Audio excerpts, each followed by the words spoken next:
Ozzy Osbourne's wife and manager, Sharon Osbourne, shared an interesting story about how her late husband felt terrible about the way he treated Ronnie James Dio, his replacement in Black Sabbath. According to her, in the documentary No Escape From Now, by the end of his life, he used to go on YouTube and watch Dio interviews and said he felt sorry for him because he never got to know his solo career or hear his albums with Black Sabbath.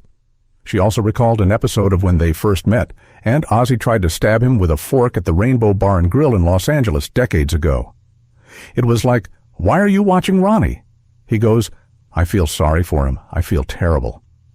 He never really listened to any of those Black Sabbath records at all. He never knew Ronnie. The first time he met him was when he tried to stab him at the Rainbow Bar and Grill with a fork.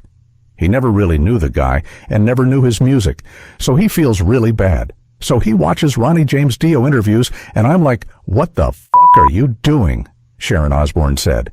Due to his alcohol and drug addiction and his lack of commitment with Black Sabbath at the time, he was fired by the band in 1979, being replaced by Ronnie James Dio, who had left Rainbow. During Sabbath's first era with Dio, they recorded two praised studio albums, Heaven and Hell, 1980, and Mob Rules, 1981.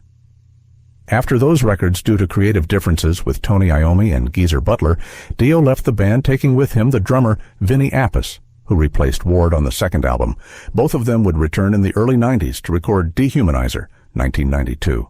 Both of them would leave the band again, but this time, curiously, because of Ozzy Osbourne. By the end of the tour, to promote the record, Iommi and Geezer accepted Ozzy Osbourne's invitation to be his opening act and to perform a few songs together by the end of his show. Dio didn't accept to perform that night, being replaced by Judas Priest's Rob Halford on vocals.